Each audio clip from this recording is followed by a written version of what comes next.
or leave it behind or whatever. But yeah. All right, so so welcome everybody. I think you can see me over on the camera there if anyone's joining us online, now or in the future, whenever that might be. So, and welcome. It's so great to have you here.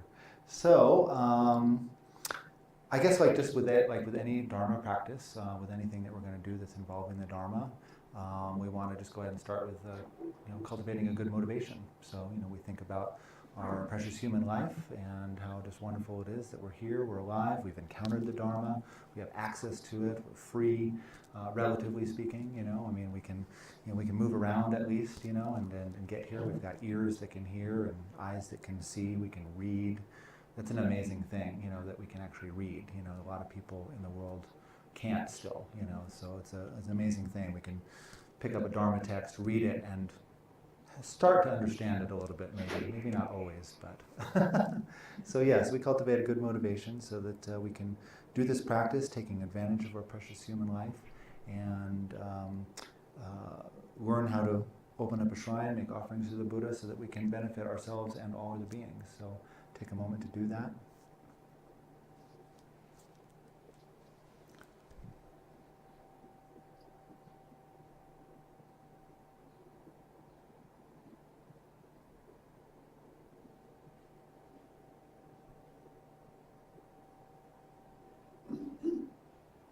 We can take refuge as well, just kind of in our own way, in our own minds, just taking refuge in the three jewels and opening up our hearts.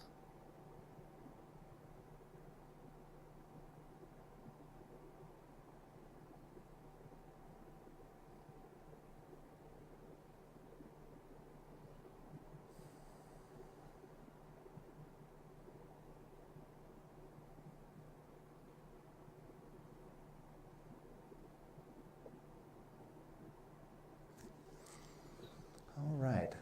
So we were thinking that having little classes like this that delve into some of the basic foundational stuff of being a Buddhist would be really good for our center here, and it's good for us in a number of ways. I mean, I think Buddhism for most of us is quite a strange thing. We come to it as Westerners, and even myself, who's like been a monk and who has done years in India and things like that. I still don't really understand, the significance of everything, it's because we're not raised in this culture. We're not steeped in it. So we don't just automatically understand what's going on when we talk about like having a shrine in our home, what the significance of everything is, and why we do things like make offerings and how it benefits us. It may just seem like some tradition that people just do by rote, and they just do it because their parents did it, which sometimes does happen, sure. But there's actually a lot of deep meaning and a lot of significance in having a shrine, and in all the things, all the images that we see, all the rituals that we do in Buddhism, whether it's Tibetan Buddhism or Zen Buddhism or the Korean manifestation of Buddhism or Theravadan or whatever, there's deep meaning to all the things that are done. And so it's good to just go and, I think for us, and just refresh ourselves from time to time with the basics, or if we haven't even been exposed to the basics before, to just say, what, I'm going to take a step back and go back to square one and see what's going on here. So things like like I say, like opening up a shrine and having a shrine in your home is a really it's a good thing. So let's look at why that is and what the reasons for it and what the benefits are to us. So why do we have a shrine in our room?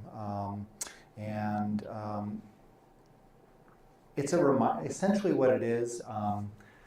I heard a wonderful little snippet of an interview with Kandro Rinpoche. Oh. And have you heard about her? Well, I had a retreat with her quite a few years ago Okay. at Red Feather Lakes. Oh, great. She was a little spitfire. Oh, she's amazing. She told me about this. I know, yeah. Yeah, because people at the end were asking for blessings or for something, and she said the teachings the blessings, and she walked out of the room and gave them what they wanted to Right, do it. right. And that was okay. Yeah, she's wonderful. She's Yeah. wonderful, and she's very direct like that, and Yeah. she's really good, I think, for us, Yeah. kind of uptight Westerners. She just cuts through that Yeah. really fast and just says, "Hey, no, this is how it is."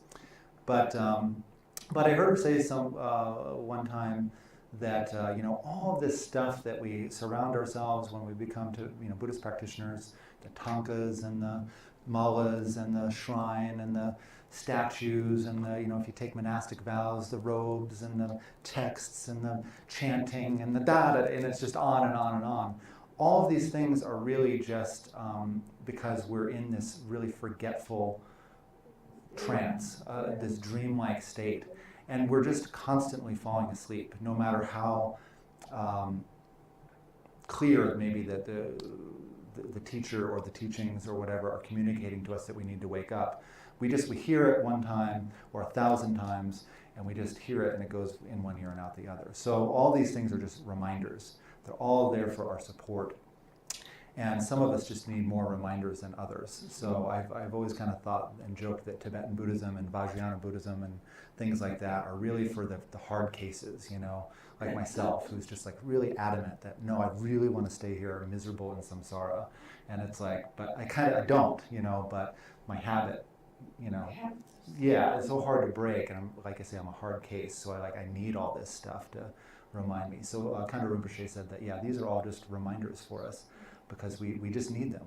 And some people need more reminders than others. So having a shrine is simply, it's a reminder. So we can have a shrine in our home so that we don't just go to a Dharma center and then listen to some teachings, maybe do some practice on the weekend or on an evening, and then leave and then forget about it. So we have it so that we can bring it into our lives, into our daily lives. So it's in our space.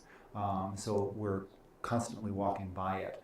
We're going in and we're interacting with it. And we're actually able to shift our mindset out of our dreamlike trance state into this state of like, oh yeah, that's right. Now I'm in the shrine. Let me wake up a little bit. And here are the things that I need to start thinking about again. So it gives us this, John says all the time, wearing a new groove, creating a new habit. So this is just another way of doing that, one of the many skillful means that we have at our disposal to remind ourselves of the teachings, why we're practicing, retraining our minds to look at things in a different way. So that's why we want to have a shrine in our room. We are transforming our homes or maybe an area in our homes from an ordinary space into an extraordinarily sacred and wonderful space. So this is a really nice thing to have. And the energy becomes different too, so and it can, help, I think, on a kind of a metaphysical level. It can help people even though they're not sure what everything is, so you're just having a shrine anywhere can be an anchor of spiritual energy, of good, positive, nourishing energy that's good for ourselves, but it's good for others as well. So when we have our shrine in our let's actually talk about a little bit about where we might put a shrine. Do you have shrines? Yeah. I have a little space, tiny Yeah. house. Yeah. And I have it in my living room. Yeah, sure. So people come and see it, they Great. ask about it, Great. but it's in the living room against the wall. Okay. Because I have a quilt hanging behind it. I don't have any tankas in the house. Yeah. But I have the water bowls, I have the Buddha, Okay. I have the text that we discuss on the left, Okay. and I have a candle.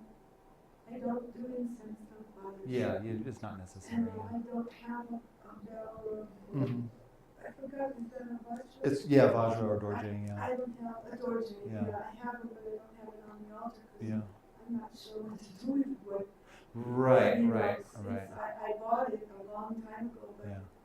I don't know what to do with it. Yeah, So it's yeah. not there. Sure, that's fine. That's fine. We'll talk a little bit about why it's there and how you can put it on there if you want, and we'll explain that a little bit in a minute here. But that's great. Yeah. So Yeah, so if you're having a shrine in your home, you want to put it in a place that's a respectful space, some place where it's maybe a little bit out of the way of just your normal everyday life, but you don't want to hide it either. So it can either be a separate room, or like you say, in your living room is great. That's a nice place to put it too, and just be mindful of it, and keep it in an area where there is some sense of transitioning out of your ordinary perception and into something that's a little more, bringing your mind towards the path to enlightenment. So I mean, it can be fine if you're watching TV and then you look over and you see your shrine and you're like, oh yeah, and then, well, anyway, so yeah, for those out in TV land, so.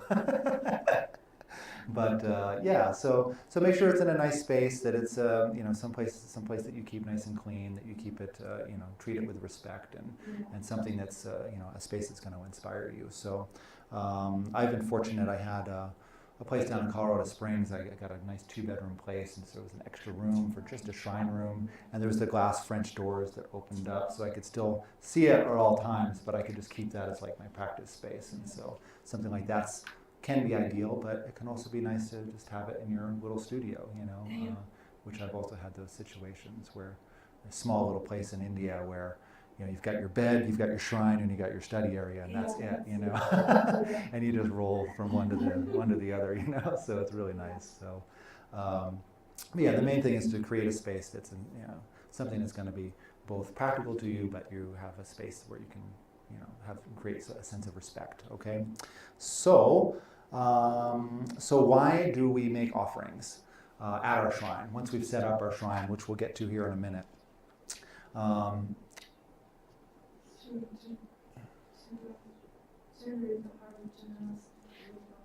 Absolutely.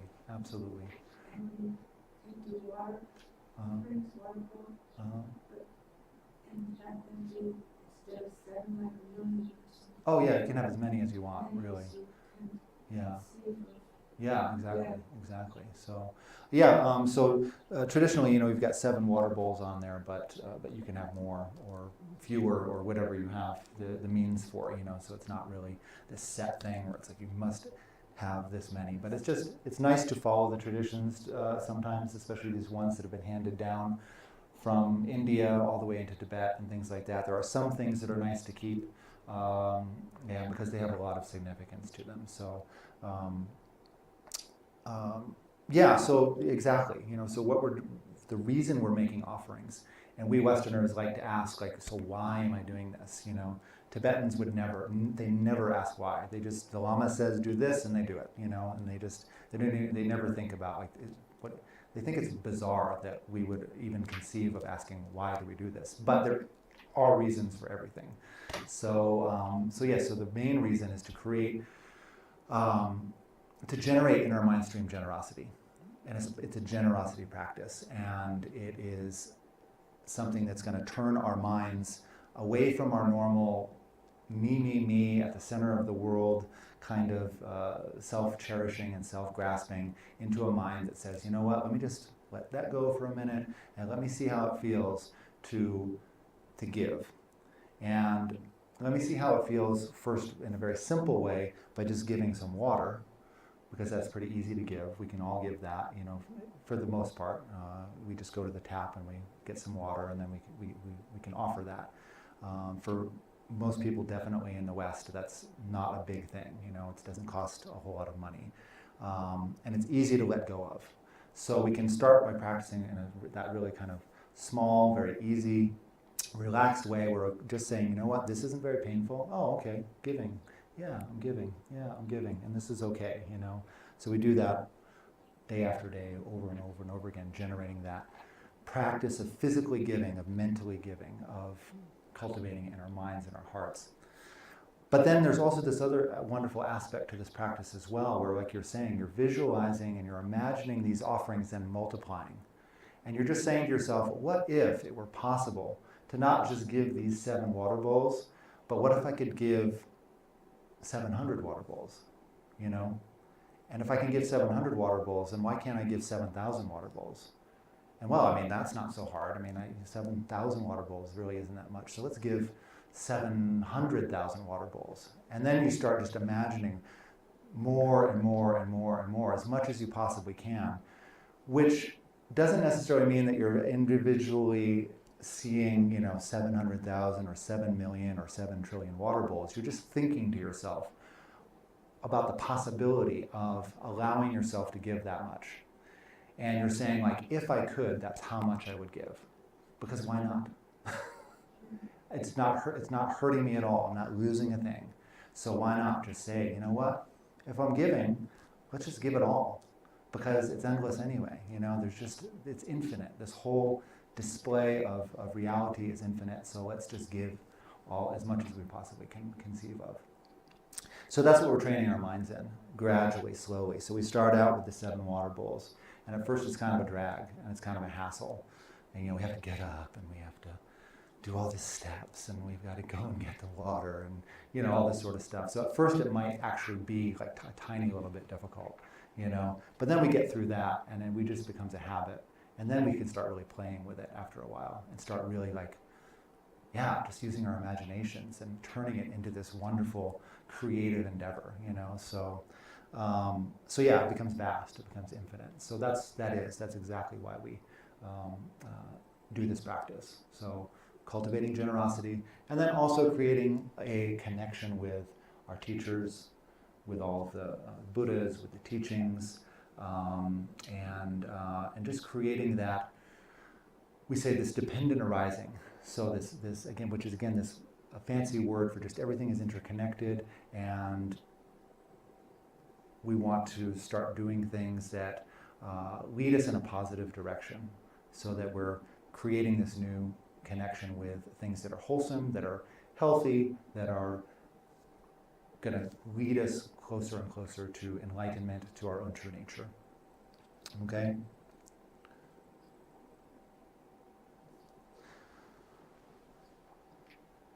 So let's get down to some nuts and bolts. So what's going on the shrine? So you already talked a little bit about what's on your shrine, which is totally the stuff that goes on there. So. On the right-hand side of the picture, we all got those. Oh, great. Okay. Wonderful. Wonderful. So it's on the altar right here. Yes. And actually, there is a point I wanted to make about that it is okay to have pictures of enlightened teachers on your altar. Okay. We'll hit that point in a second here. So there's a few main things. So this is a pretty simple altar here. You probably have seen many altars and sometimes we have more things on here, but I just wanted to strip it down to the essential things that we need. These are the things that you really should strive to have on your altar if it is at all possible. Now also keep in mind that it's really nice to have these things, but if you don't have a Buddha statue, and if you don't have a Dharma text, and if you don't have a bell and dorje, if you don't have all the stuff all the bling, all the Buddhist bling, that's okay too. They're nice, they're very helpful, they can give you a lot of inspiration, they can give you an anchor for contemplation and things like that. But if you don't have those things, or if you're traveling on the road and things like that, and you still want to make offerings, you can just bring a little set of offering bowls if you want, and put a picture of the Buddha up there, a little postcard, or a picture of the Dalai Lama, and that's all you need. That would be fine. But anyway, these are going to be the basic things that you would like to have on your shrine if you're going to have a nice Buddha shrine in your home. Okay. First thing is going to be in the center is going to be some image of the Buddha, a statue, a picture, and His Holiness the Dalai Lama has recommended, and sometimes it can be other Buddha figures and things like that, but he's recommended that it be Shakyamuni Buddha. That's the source of our tradition. That's the source of the lineage. It's the source of the teachings and the realization and everything. So it's very appropriate to have Shakyamuni Buddha as the central figure on your altar. Okay, so this is a really nice statue, a nice representation, and it's Shakyamuni Buddha because of the posture that he's sitting in. He's sitting in this cross-legged posture. He's got his alms bowl in his left hand. He's got his right hand on his knee touching the earth, which is him at the moment of enlightenment, right? Saying to Mara, he's like, this is why the earth will be the witness of why have the right to be here right now. And it's really a beautiful story. So anyway, so this is Shakyamuni Buddha. So the statue or the image of the Buddha represents the Buddha's body. And that's really all you need to know. The statue represents the Buddha's body, okay? You have three components. You have body, speech, and mind, okay? We've got then on the Buddha's right side, or on our left, we've got a Dharma text, okay? And I'll give you some, this is a nice text because for one thing it's Geshe-la's text, so that's a nice thing to have, especially in this center here. And also its teachings on emptiness, so that's kind of nice too. But you can have any number of texts. As long as it's a genuine Buddhist text, that's fine. So you can have things like the Way of the Bodhisattva. You could have something like a sutra, any kind of sutra, something that maybe you print off and bind really nicely, and you can cover it in silk or something like that and put it up there. You can do the Perfection of Wisdom Sutra, the Heart Sutra. That's a really nice thing to put up there. And this is a representation of the teachings of the Buddha's enlightened speech, is what it's called. Yeah, okay. So another thing too that I wanted to point out about putting a text on the shrine is that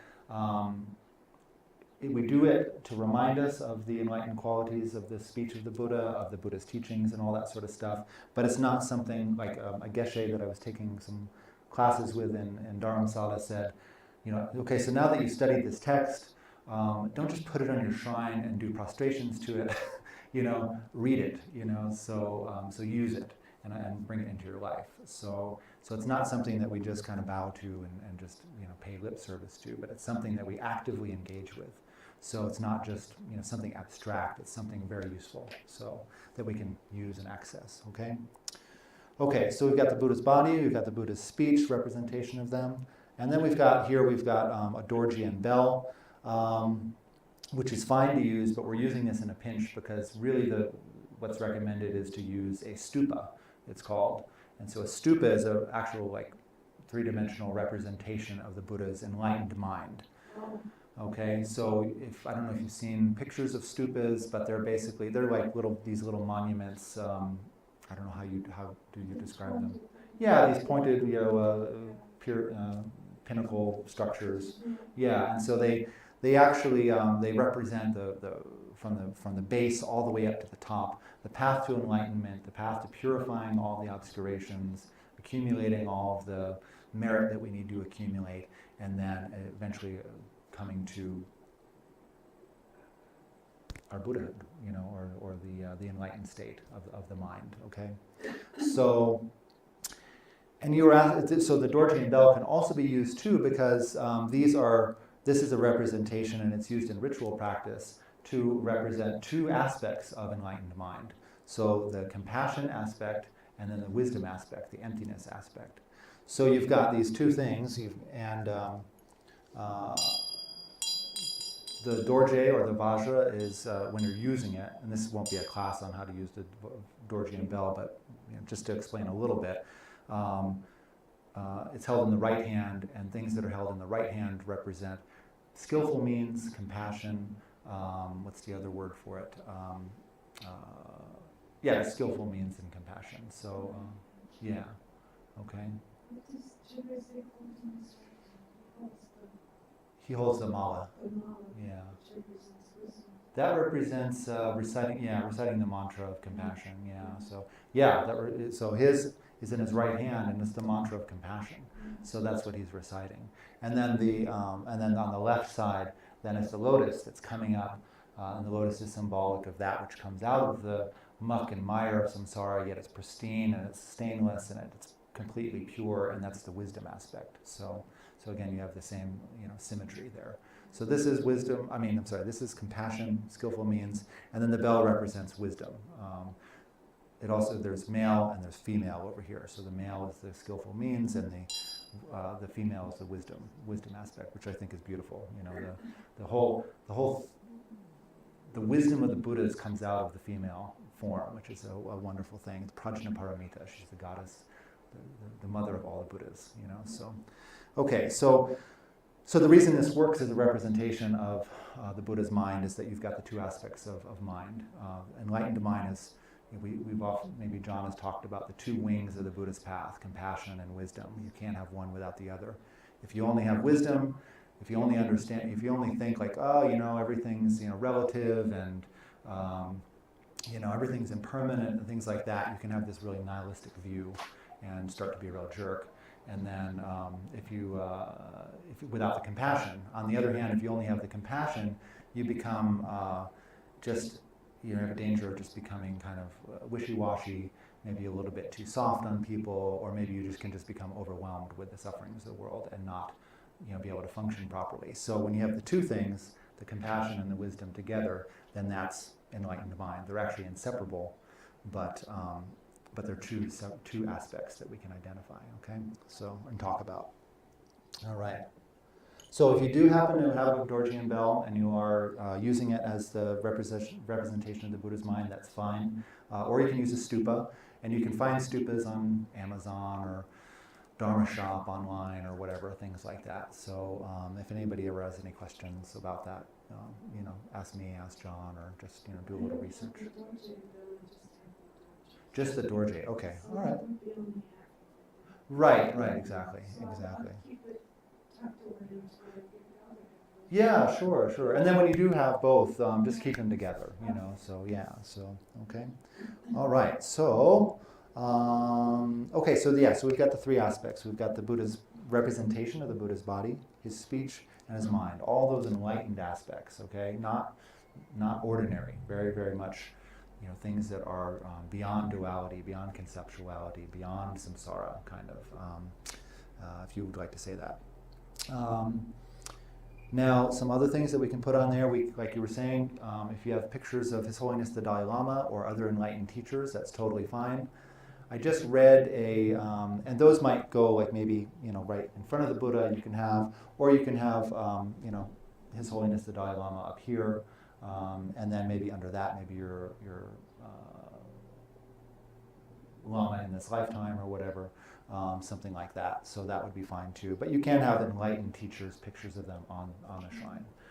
Now, if they're not enlightened teacher, or if you're just like not sure if they're enlightened or not, or you don't have, or if they're like one of your teachers that you might think like, yeah, they give me teachings about the Dharma, but they're not like Buddhas yet. You don't want to put their pictures on the shrine. You can put them in other places of respect, but you don't necessarily want to put those right on your shrine, okay? All right? So the next thing would be then offering bowls, and those go down in front, okay? So there's a number of traditions. So you've got, or at least two that we're going to talk about here. So we've got the 7 water bowls, and again, they usually come in a set of 7 anyway, so if you're going to get water bowls, just go with the 7, it's fine. But like I say, it's like, if you're like really hard up and you're like, living on the street or something like that, and you only have 1 water bowl, it's okay. So, but yeah, but try to do the 7. So, and these are just for water when you have just the 7, so you're just pouring water in those. There's also another traditional offering of 8 offerings as well, and you've probably heard about those or seen them. But those are, and also you can use the same bowls for them really, or you can get a different set. And those are going to just represent different things. So they're going to represent, and these are the 8 traditional offerings that one would give in India to an honored guest into your home. So the first one is water for drinking. The second one is water for washing the feet of the honored guest. In this case, we're probably thinking about our guru. What else is? I always forget the order. Flowers, incense, light, perfume, food, and then music. And so those are set up in a little bit different way. We're not going to do those in this class. We're just going to do water bowls. But and those, a couple of them, 3 of them have water, and the other ones have rice, and then different representations of those things. So whether it be perfume or incense, or something that represents music or food or whatever. So I went to one shrine, and they had, for the food one, they had a cup, a bowl with rice in it, and then stacked on that with some Ritz crackers. So you can really, sky's the limit there. So so yeah. But anyway, so like I say, we're just going to do the 7 water bowls for this class here, but there is this other way of doing it that you can look at pictures online too and things like that. Okay, so then other things that we can also offer separately from the water bowls and separately from the 8 offerings. If we want to put a nice flower arrangement on our shrine, that's wonderful too. That's really a nice practice too, because it does 2 things. It's something that you make something beautiful yourself, you're offering it onto the shrine. It pleases you, and you can offer that back to all the Buddhas and on the benefit of sentient beings and all this. But also too, it's a mindfulness practice as well, because as the flowers begin to wilt and to fade, we want to notice that. We want to notice that as a reminder of impermanence, so that everything, no matter how beautiful it once was, fades away. So, and then we go ahead and we take the flowers off once they start to wilt, and then we put them in a respectful place. Compost is fine, but just treat them respectfully, and then we can put a fresh arrangement on. We can also do incense, if you like, if it doesn't affect your health at all, your breathing or whatever. And you don't have to light it though either. If you want to just offer some incense as a stick of incense as a symbol, that's fine too. So it's up to you. And then fruit and food and things like that can be offered as well. So and those can go right on the shrine also. So now just a little note about that. People, when we're doing these sorts of things, we got to watch our minds, and it starts to be kind of funny when we watch our minds, because we go to the grocery store to pick out some fruit offerings for the shrine, and we're thinking to ourselves, it's like, well, these are on sale, so let me get the ones that are on sale, and or like these ones over here, day old, muffins, so I'm gonna get those and offer those. So we have this stinginess, that's gonna come up. I mean, I've done it so many times when I'm like getting stuff for silk offering, a monthly silk offering, and I'm like, okay, I'm just like running through the store, and I'm like, oh, these are on sale, awesome, that'll be great, And I'm like, oh, wait a minute, this is a generosity practice, so so it should be the best. So it should be the best thing. Now, also, too, because of the fact that things like food, for example, once we've done with the offerings and it's been there for a little while, and the fruit is starting to get a little ripe or whatever, not rotten, but starting to get there where it's like time for fresh offerings. We can now eat the fruit or the food or whatever, or share it with our friends or things like that. But we also don't want to be sitting there buying the stuff thinking like, oh man, I can't wait till this stuff, I can take it off the shrine and eat it because I love this stuff, so we watch our minds and make sure that it's okay if you're buying stuff that you like, that's the point, but just make sure that you're watching your mind so that when you're giving it, you're really giving it. And you're really saying like, I love this stuff so much, but I'm giving it now to all the Buddhas on behalf of all beings, and I don't want any of it. Until later. But no, just watch your mind, and just try to cultivate that real genuine wish that, I'm not going to have even a bite of this, and it doesn't matter. I'm going to let others enjoy it, and it's going to make me so happy, so, Okay, so, how are we doing here? Okay, so that's the explanation of stuff. So now let's go through the process of what we're going to do on a daily basis when we're opening up our shrine. The first thing we do is we come into our shrine room or our shrine area or whatever it is, and we want to just do a quick little cleaning of the shrine room. So whether that's a vacuum or a sweep or whatever it is.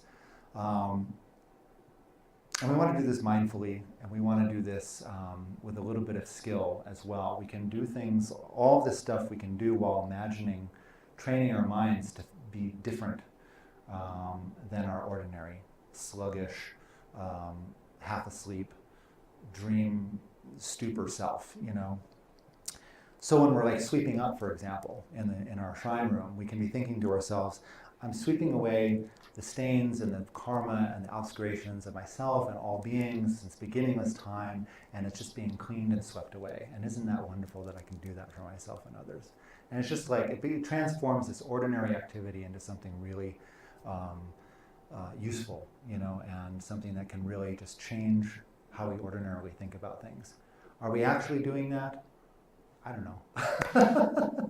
No, not really, but we're cultivating that mind, and that mind of compassion for others, and that mind of like, let me in this simple activity, use my body, use my mind, use my speech to do something that's helpful for others. So we're going to clean our shrine room a little bit, sweep it up, dust and things like that. Then we're going to do the same thing, carefully dusting the shrine. So we've got our little cloth or whatever, and then we can kind of go in and, just very gently and very nicely, wipe everything down,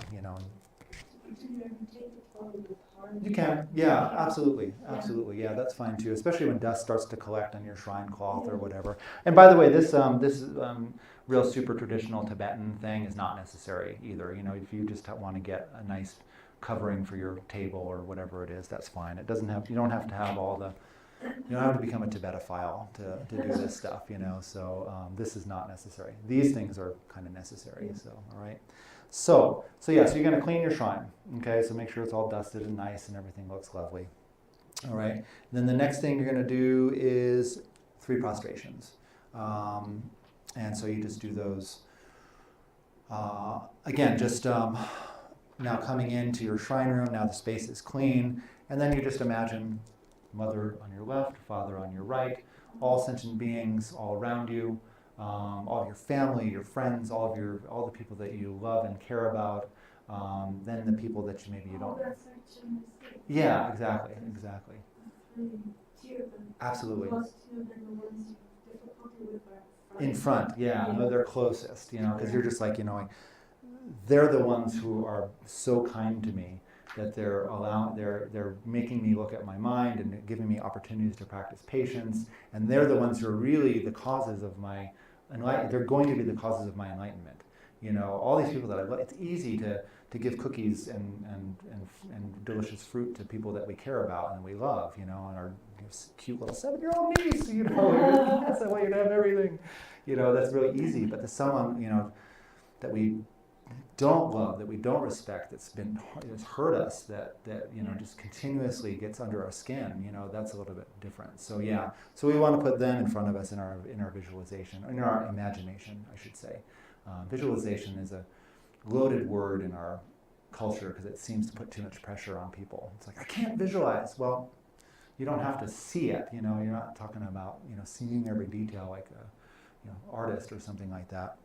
It's just you're just imagining. Yeah, the people I have difficulty with, whoever that may be, put them in front. Okay, so then you do your 3 prostrations.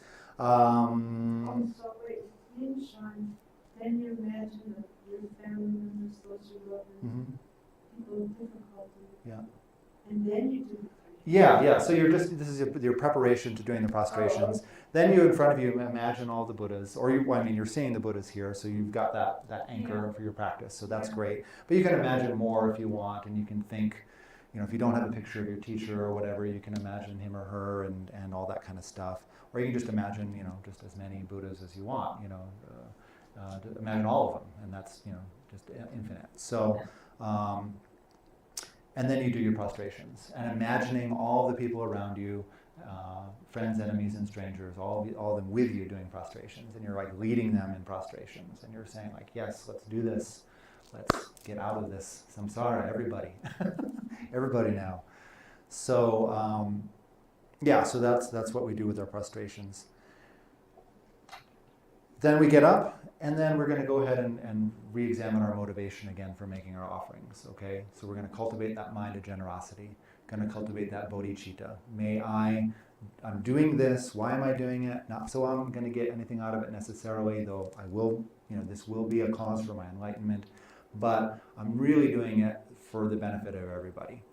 So one thing that I've been taught, and one thing I like to try to practice, is that think about like all the beings out there who don't have a precious human life, who in this moment right now have no opportunity to practice Dharma, who will never meet the Dharma in this lifetime.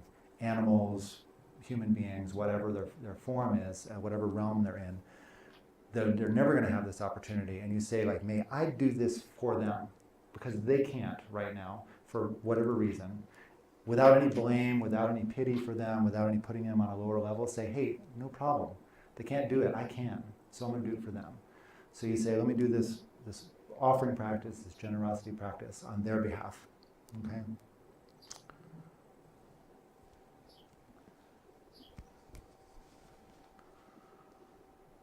Okay, so then we're going to start doing some other stuff. So now we're going to dive in here. All right, first thing we want to do, and now this is this you can set up the bowls this way if you want, or if they're just stacked on top of each other, that's fine. It doesn't really matter too much. So first thing we're going to do is clean the bowls every morning, okay? So we take our cloth, it's a nice clean cloth designated just for your shrine care, okay? And then we're just going to go in and we're just going to just clean out the bowl, okay, with a nice couple of... Absolutely, yeah. So again, this is another mind training practice, another lojong practice of just saying like, I'm cleaning away. This is, you imagine that the rag is like, or the towel is, or the, whatever, it doesn't matter. The towel is actually just the enlightened wisdom, and it's just completely cleaning away all the obscurations to enlightenment. And there you go. And not just for yourself, but for everyone, okay? So we do each one. Doesn't matter which order you really do them in. At this point, order doesn't matter, but you just do that. May all beings be free of obscurations and delusion. May all their afflictive emotions be completely wiped away. All right?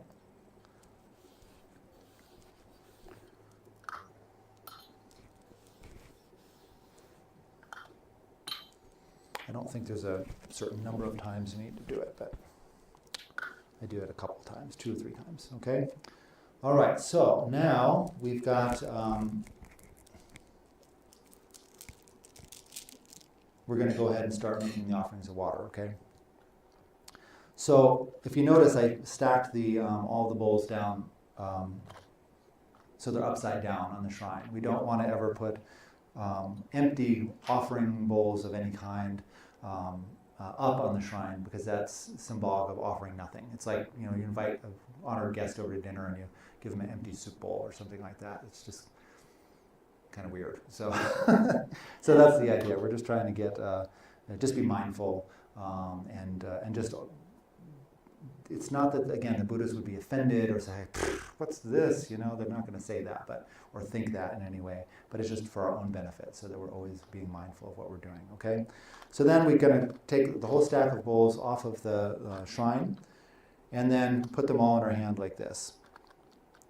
If we can do it this way, do it this way. If not, there are other possibilities, okay? So, absolutely, yeah. So it's not necessary that you do it this way.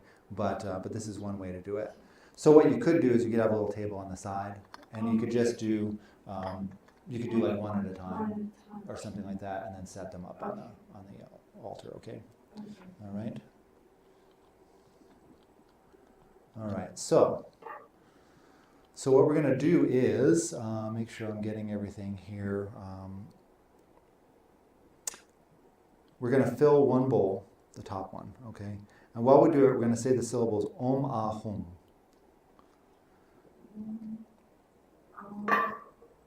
And Hum. Hum or H-U-N-G or H-U-M. Okay. Hi, how are you? Good. Good. Yeah, we're doing a little class here, so. Oh, you're doing a class? Yeah. Okay. Yeah. Sorry. Oh, that's okay. I Sure. just wanted to see, I know you guys, it's open now? Absolutely, yeah. Sorry to interrupt. No, you're fine, no problem, yeah. Yeah, so we're open all the time, 9 to 5, Monday through Friday. Cool. And then there's the other times where we have regular programming, we're open as well. So. All right. Okay. Thanks, man. Yeah, cool. Yeah. Yeah, we got an email list there if you want to. I'm going to take whatever, so I'm taking another class right here, and I figured I'd stop in. Cool, Yeah, nice. thanks. All right, cool. Well, my name's Chris, I'm here all the time, so. Gavin. Gavin? Gavin, yeah. Okay, cool. All right, cool. Cool. Awesome. All right. Okay, so we say Om Ah Hum. This is a purifying and a increasing mantra. Okay, that's one way that it's talked about. It purifies the offering, and then it also multiplies it by countless times. The Om, actually we'll talk about that later. Never mind. That's fine. So yeah, we say Om Ah Hum. Then we're going to take the full offering bowl and go ahead and pour almost the whole thing, but leaving a little bit on the bottom for this one, okay? And then this one has some offering in it now. So now we can put this actually up on the shrine, okay? It has something in it. So we put that. Don't put it on top of the copper. Yeah, but that's not really super important. I mean, I could put it on top of the kata, but that's just how we started to do this when John put a kata up here. So yeah, so it doesn't matter though. It's okay. Okay, then we do the same thing here, and then we say Om Ahung again, blessing this offering. Okay, and now this one here, the second one is going to be put in a nice straight line. We want to create here. It's said that it should be about a grain of the width of a grain of rice apart, something like that. I don't really have that as a measuring stick in my mind, but something like that. Okay, so all right, so fairly close, but not touching. All right, Om Ahum. Do that again. All right. Om Ahum. So you have to put enough water in the first one. Yeah, so you're basically filling it up, and then you just kind of get the hang of it, knowing like how much to leave in each one. So it's really not too much, just enough to, yeah, okay. I still can't do that. And it's okay, yeah, like I say, just do it on a side table or something like that. The main thing is just so you're not putting empty bowls up, okay, so. And then this one is Om Ahung as well, and that goes here. And then this goes on the end there, okay? And now you just want to make sure they're nice and straight and even, spaced nicely. And then we're going to go ahead and then fill up the rest of the bowls, okay? We want to try not to breathe on the offerings as we're doing it, so you can either wear like a bandana or something, or just cover your mouth or something like that if you can. So, and it's just, it's kind of a respect thing, I guess you could say, but there's some other reasons too. All right, so then as we're making the offerings, we're going to fill the water bowls up till not overflowing, not like right up to the top so that they're easy to spill, but we want to make sure they're full enough so that they look full and bountiful, okay? And then again, we're going to say Om Ahung as we're doing it. Om Ahung. Om Ahung. Om Ahung. Om Ahung.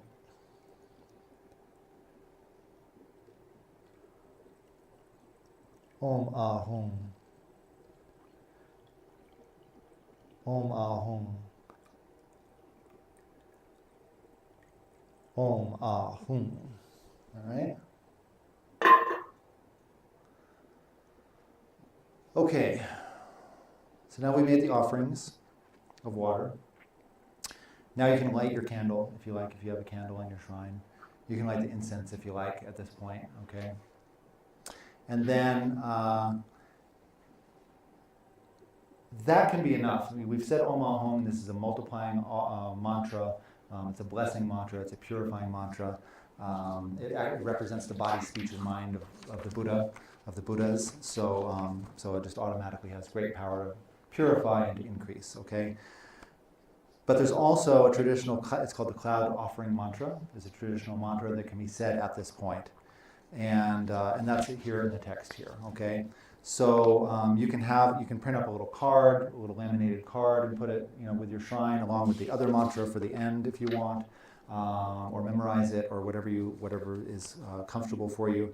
And then you just say this 3 times after making these offerings. So Om Namo Bhagavate Beganziya Sawar Pramadade Tadagataya Arate Samyak Sambodhiya Tadyata Om Benze Benze Mahabenze Mahateja Benze Mahavidya Benze Mahabodhi Chita Benze Mahabodhi Mandopasam Karamanam Benze Sarva Karwa Avarwana Vishodana Benze Soha. And then you say that 3 times, and then as you're saying that, and this is where it gets all this mental gymnastics come into place. You're saying these funny sounding words that are real tongue twisters, and then you're trying to imagine vast clouds of offerings to all the Buddhas.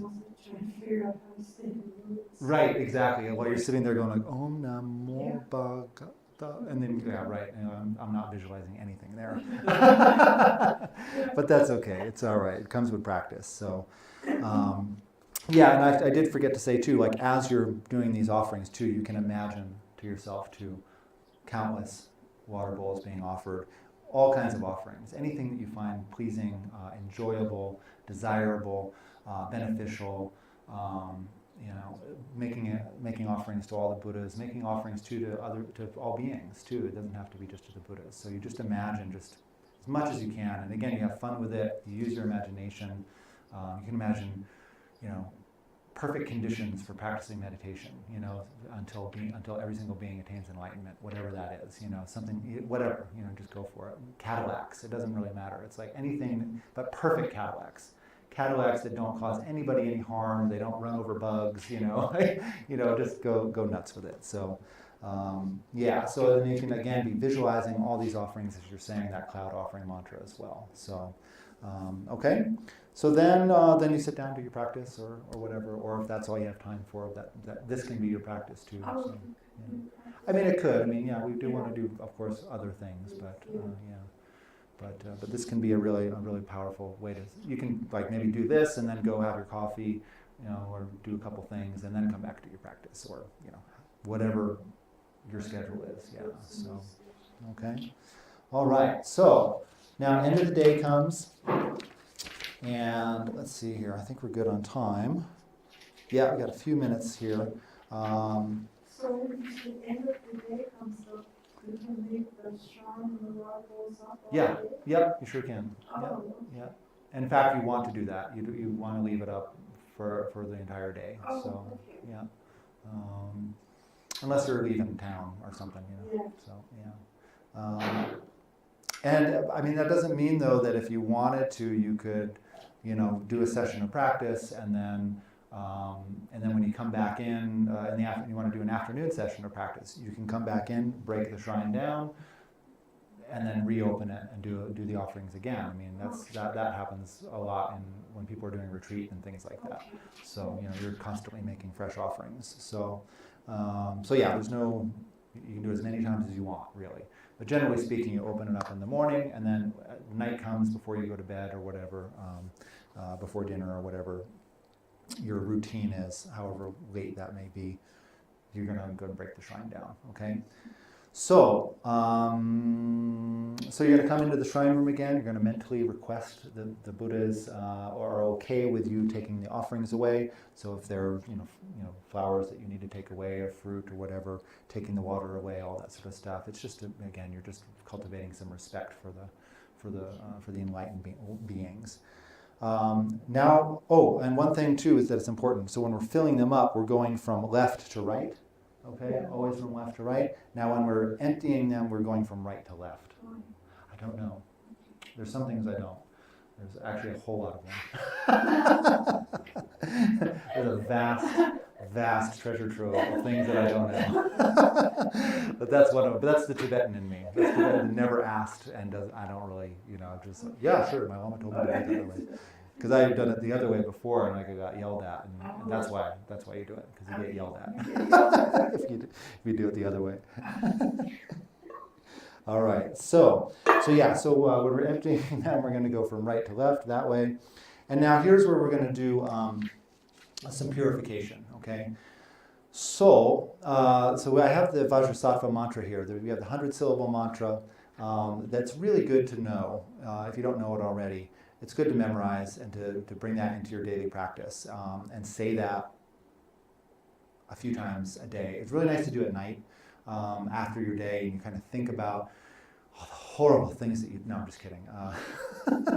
You just think about, yeah, of course, yes, you do. But you also acknowledge that, hey, I made a few mistakes here and there, and yes, I got a little, I got caught up and so-and-so said this to me and it bent me out of shape a little bit, or whatever it is, and you just say, just okay, I just acknowledge that, I'm not there yet, it's okay, but this is going to purify all my negativities of today and this lifetime and all my lifetimes, okay? So, so while we're emptying these out, we're going to be saying this mantra, okay? So you can say the long mantra, if you like to do that. It doesn't take long to memorize it, it could take couple weeks or something like that, or doing it a bunch of times, but or maybe a little bit longer, but eventually you can memorize it. Or if you really want to, you can just do the Om Vajra Sattva Hum, which is the short mantra. So it's up to you. But I do encourage you to try to memorize the 100-syllable mantra. It's not really 100 sounds like a big number, but it's not. Vajrasattva is the Buddha of purifying negative karma.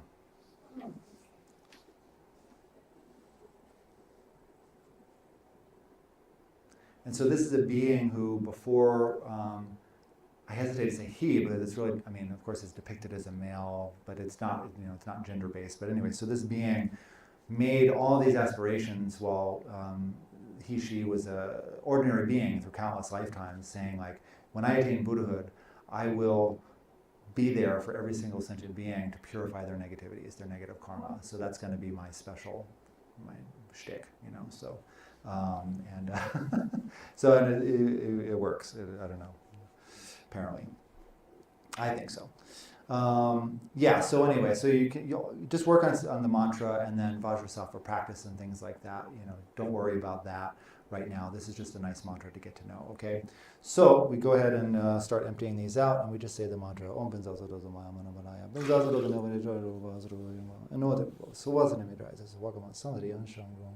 Ha ho Bhagavan Sawata Daga Daga Zarebo Mahasamaya Sato Hum Pet. And then go ahead and stack the bowls like this is fine, or like the other way is fine as well. And just keep saying the mantra. Try not to spill. Om Bazazadosamaya Manavanaya Manazadosamaya Sotogayava no de Bos Wadari rises Wagamasaya Sham Grum Ha ho Bhagavan Sato Hum Be Om Manavanaya Manazadosamaya so Tokayama ba no de bas wadari right Mazarian Shangum ha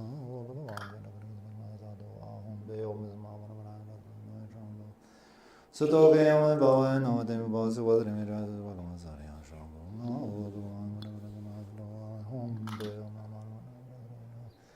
Detradi don't me boss Tokayama ba and no de me boss wasn't me rises Mazarian Shangum ha ho Bhagavan so what the daga means Zarebo Mahasamaya Sato Humbe.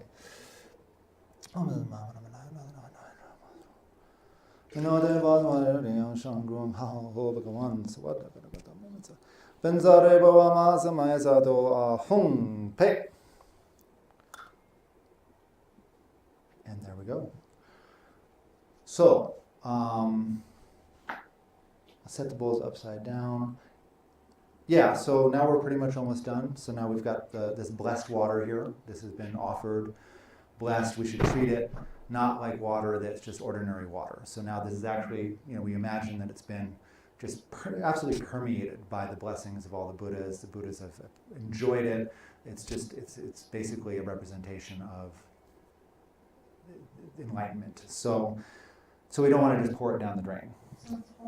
It's pretty much holy water, yeah. So we want to treat this water with respect and make sure that we dispose of it in a way that's respectful. You can water your houseplants with it is a perfectly fine way of doing it. Or you can just take it outside and just just throw it somewhere where people aren't going to walk over where you've put it. One thing that I like to do is another Lojong practice. You put it outside, again, offering all these blessings to the entire world. And you think, so this actual water is filled with blessings. As it goes into the earth, may it nourish all the plants and the grass here. May it then some of it be evaporated into the sky, into the clouds, and may it rain down as blessings on the entire earth and all beings. And as it falls on them, may they be purified of all their negativities, and may the seeds of enlightenment be planted in their mind streams. Okay, so something like that. Wow. Something like that. So it is a little bit, yeah. So right. So yeah. Exactly.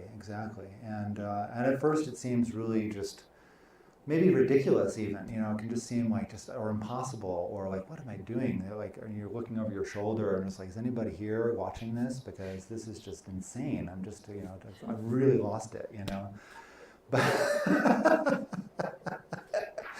but no, it's really very, very transformative. And over time, over the years, and the days, weeks, months, and years that pass by, then all of a sudden, like all these things just start to click, and like you never get it, it's never like you're finished with it or anything, but things just start to and sometimes it can be really awful almost, because you're tuning yourself with the suffering of others all the time. So then like you're open to it all the time, or trying to be open to it all the time, and then like you see like something like somebody suffering, and you're just like, not in a disabling way, but in like, oh man, you just have to be ready for your heart just being ready to be there, and so this mind training really does help with. And then also it can be the other way too. You can just instantly, you're just like, what can I do to help? When you see somebody in a situation, it's because you've been training your mind to just be there, so, and be thinking about others. So, yeah. So then we dedicate the merit of the offering practice and all that. May all beings benefit from this merit, and we do that here for our class as well this evening. So. Again, just rejoicing in the fact that we've had this opportunity to come here, that we decided to come here and listen in and to learn a little bit more about these wonderful, beautiful practices. And may we bring them into our lives gradually, slowly, understanding more and more as time goes on. And may it just ripen and ripen and ripen into enlightenment for ourselves and all beings.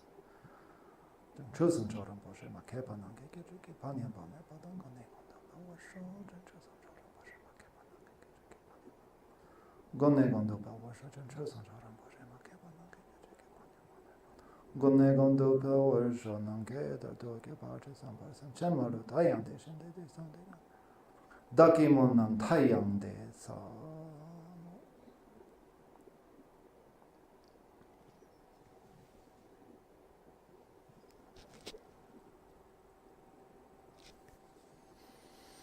Okay. All right. Well, thank you so much. Thank you, Chris. Thank you. Yes, it's much beautiful practice. You explained it very well. Oh, cool. Well, I'm glad you enjoyed it. Oh, sure. Oh, and thank you everyone online, and Dusty, if you're still out there, hey, what's going on? So talk to you soon. All right. Cool. Very interesting. Yeah, it's a nice. I love offering practices and stuff like that. All right. So, are you going over to see what's going on? I was gonna, but I need to wait because this reporter from Aspen Times is supposed to call about the SMK's event. I was going to give her some info about that. Wonderful. What's going on with that? So I have to wait until she calls. So. Okay. Yeah. That's, Yeah. yeah, we're looking forward to it. Yeah. Yeah. Okay. See Nice. and to hear what's all about. So thank you so much. Oh yeah, no problem. Really nice. My pleasure. Take care, and we'll see you Wednesday, I suppose. Yeah. Will be the next time, right? I don't know if I'll see you Wednesday. You won't be here? Yeah, I will, but wait, when is Wednesday? Oh, just. Wednesday night. Yeah. This is just the normal teaching stuff. Yeah. And the Pava. Is John teaching? Yeah. Okay. Yeah. Sure. Yeah. Okay. So here we are. Man, it's so hot. So what does that mean? So read it? It is so hot. Oh, so hot. Oh, Yeah, so hot just sort of means something like that. Okay. I think so. oh, that's what I thought you said, but she said so hot. Oh yeah, that's what I Yeah. just said. But so hot. So So hot. hot. It's so hot. Okay. Well, Stephanie, we should get over because it's a few minutes after 7. Okay,